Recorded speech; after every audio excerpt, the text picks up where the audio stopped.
Mes sœurs et mes frères, mis hermanos, lo que quiero decir a todo el mundo, a todo el musulmán que está en el mundo, es un consejo lo que voy a dar a todo musulmán del mundo.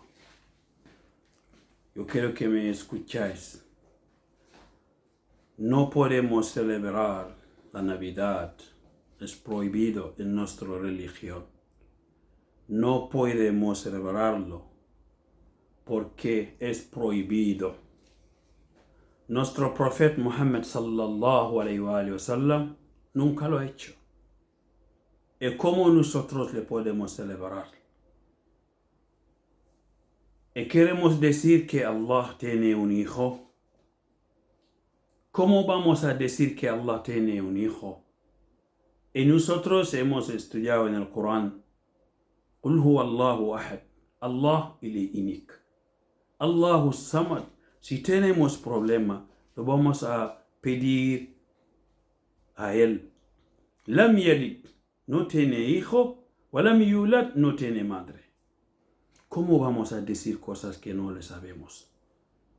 Gente que están diciendo que hoy, el día que nace Jesús, ellos están diciendo que Jesús, su padre, es Allah. Es mentira. No puede ser. Allah no tiene hijo. Pues, ¿dónde está el mujer de Allah, pues? Si Dios es el padre, pues, ¿dónde está su mujer? Esas cosas no se dice, es prohibido. Encima nosotros musulmanes, que digamos son musulmanes falsos, estamos celebrando este día. Esto es prohibido, hermano. Es prohibido, hermanos. No se puede ser. Je vais m'adresser les gens qui sont en train de fêter Noël. Mais comment on va fêter Noël? Comment? Nous, les musulmans, on peut dire qu'on accepte avec les gens qui ne croient pas à Allah, disons que Jésus, c'est le fils d'Allah. Moi, je demande où est sa femme aussi? Comme Isa, il est fils d'Allah. Donc Allah, son père, où est la femme d'Allah? Comme Allah, il a une fille. Il a un fils, non? Isa, non? Donc où est la femme? C'est Marie? La ilaha illallah. Nous, les musulmans, on est là de mettre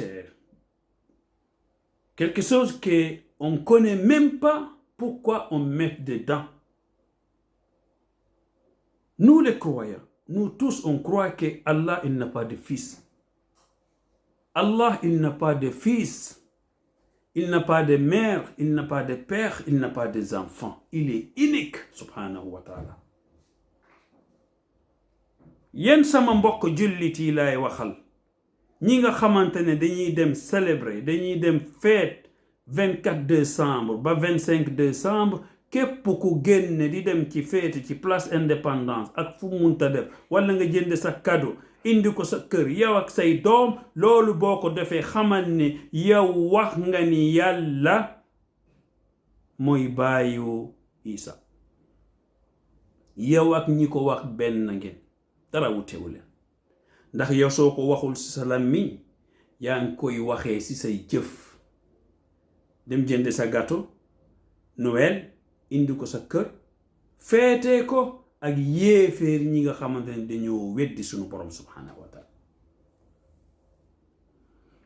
Vous êtes là de dire le 24 ou bien le 25, c'est la jour qui est nassi, c'est né Isa. Vous êtes là de faire l'anniversaire.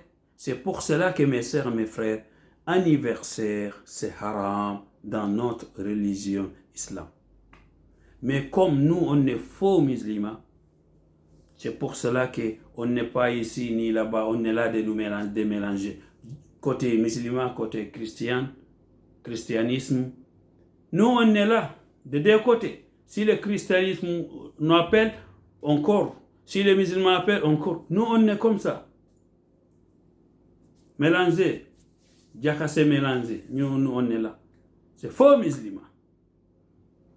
musidɓe an julɓe kala waɗuɗo 24 décembre ma 25 décembre a inni Allah himo mari ɓiɗɗo ɗum ko Isa a tawti e wi'uɓe ɗum ɓen hay si a juuliɗo julɗe wulure kono a wi'i Allah ko kanko woni baaben annabi Isa siɗa faala yewsoɗa gatore addaga suudu mangi ɓiɓɓe ma ɓe ñaamo ko ɗum a inni Allah hey meɗen waɗande ɗo anniversaire ɓiɗɗo ma on Isa ibnu Maryam. C'est la même chose. hay fusala ko seydi sawa bi sawa hande no ndaaren julɓe ɓen le 24 ka amete ton fi kala kobino woodi kono rendez-vous ji ɗi ko julɓe njelo hande woni e préparade fi 24 décembre ma 25 décembre julɓe njelo enen heferaɓe ɓen julde suumaye julde donki jamais iɗen yi'a kefere no ya soda leppi ma soda basin adda ɗum ɓorno inna jokka en kono enen ɗen feeti ko maɓɓe ko a yiyaɗo hande rewɓe fulɓe ka Facebook ɗo addoɓe gatore joyeux anniversaire Cheitane on te invité toi Cheitane tu es premier invité hara Cheitane no bolca tutta ka gatore ma kala waɗɗo anniversaire ndeɗa taƴa ɗum jonna ɓiɓɓe ma ɓe andu Cheitane pop pop pop pop pop tuttino nder ton ha loppike ɗon ɗa ñamude Allah dali wa sharikuhum fil amwali wal auladi wa izuhum wa ma yaizuhum ash-shaytanu illa ghurur wa sharikuhum baytum be yeddi Allah jillondir e mabbe ka anniversaire tutta nder ton sur le faux sofa nder ton jonnaɓe ɓe ñama arabe jodi ɓe ama demain c'est anniversaire ma fille ɗo ya ƴettude non Qur'an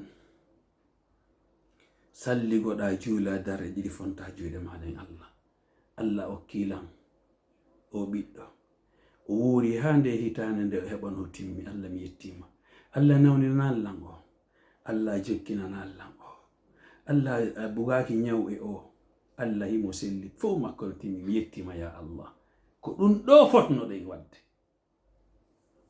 kono invita yimɓe biiniji beere adde amoɓe Allah okkorama ɓiɗɗo yeddira on nema ɗon Allah amugol e yimugol la ilaha illallah ko ɗum Allah dali yarli sikkuɗon anduɗo mo andano fota si tawi no anniversaire no dagino nelaɗo waɗanayno Fatima ɓe waɗanayno Ummu Kulthum ɓe waɗanayno Zeynab ɓe waɗana Alqasim ɓe waɗana Ibrahim ɓe waɗana Abdallah kono nelaɗo waɗali ma ɗum awa Aboubacre waɗanayno ɓiɗɗo makko on Aisha kono o waɗali enen hande iɗen fini nous on est connaisseurs nous on va faire l'anniversaire parce que nous on est connaissance on est du 21e siècle hein? Les gens d'époque là c'est des gens qui connaissent rien c'est toi qui connais rien parce que il a waɗude hunde Allah haɗuma a landitoyte yawmal qiyama si a tubali nde gatore nde soduɗa ñamuɓe ɗon ɓen fo kadi ɓe ñamude tutale seytane iblis ɓe landitoyte kadi yawmal qiyama ko fi honnum waɗanno ɗum si on tuubi on acci Allah yafato man taba Allahu alayhi taibu min adhambi kaman la dhamba la 24 décembre no harmani en 25 no harmani en 31 décembre no harmani en siko en julɓe itawi noon ko en naafiqi yahi ɓornoɗen paɗe men haɓɓen daaɗe keppunno ene yaade ka seytane nani hande seytane no noddi men Allah ko ɗum Allah dal subhanahu wa taala ashariku na yankari hon ton ɗa yaade seytane no invite men to hande o e boîte karijo ton men woni yaade hande na bayana hande ko seytane mon frère tu vas où non seytane nous a invité aujourd'hui le 25 là donc on doit aller danser il va nous envoyer des bières comme ça on va tous sous hein on va rester là-bas sous hein where are you going I'm going there to how can I say to with my brothers and sisters there to making dance la ilaha illallah muhammadar rasulullah tenemos un invitado hoy, no han invitado para el Satan, no han invitado a un bar para tomar cerveza, tenemos que ir allá.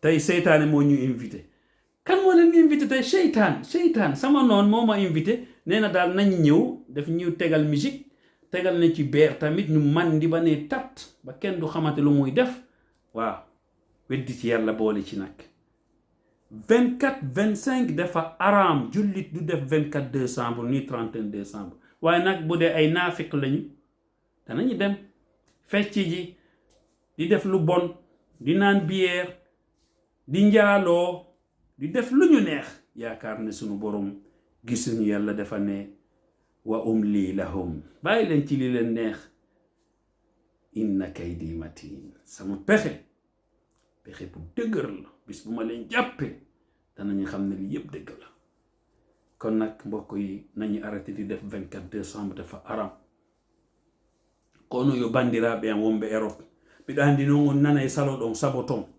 mais wodani andintinowo ko andintingol wama ala rasuli illa al bala khalas balligh yotti siɓe faalaɓe nana tum ɓe yaɗon ɓe soode gatore nde ɓe enna he Mouhamed bari noon neysi min besoin naki ko wolata ñaame satus'alunna yawma idin anin na'im yawma alqiyama satus'al ndeɗa darne landite ko wannoɗa ko Mouhamed no to hayni Allah mi andan Allah inna Mouhamed feysi ka Facebook yaltin ɗon ananno hujja timmi hande Allah addani en hujjaji partout Facebook ɗo ko hujja e hoore men en fof kala ka wonna ande kone tike ande ko Allah harmini ande ko Allah yiɗi kono partage oɓe ɓen partageata ko wondi e nafa ko kaka yimɓe yennidirta ka yimɓe wirtidirta ka yimɓe ɓe tawata ko yimɓe ɓe yewtata ko nafa ma ni aduna ni lahara ko ɓe yewtata ko nafataɓe hay hoore maɓɓe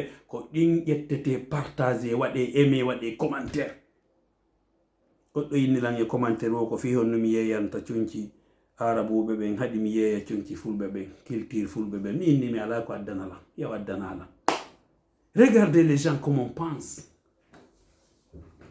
awa joni ɓay ko culture men go jettete mi sikki hari mawɓe men ɓe ɓawa ɗo andano téléphone a joni ɗabbu ko wiyete kon ɓatakuru si goɗɗum waɗi windu lettere jonna selu téléphone ɓawa ɗo mawɓe men ɓen ari ala téléphone goyi hari tablette ala goyi ko ɓatakuru ɓe waɗayno mi anda si ɗon andi ko woni ɓatakuru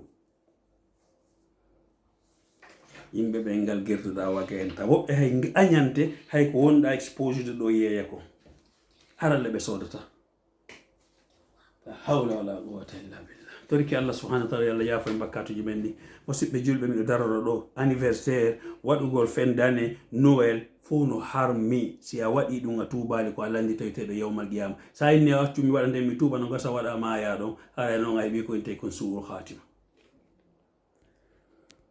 la hawla wala quwwata illa billah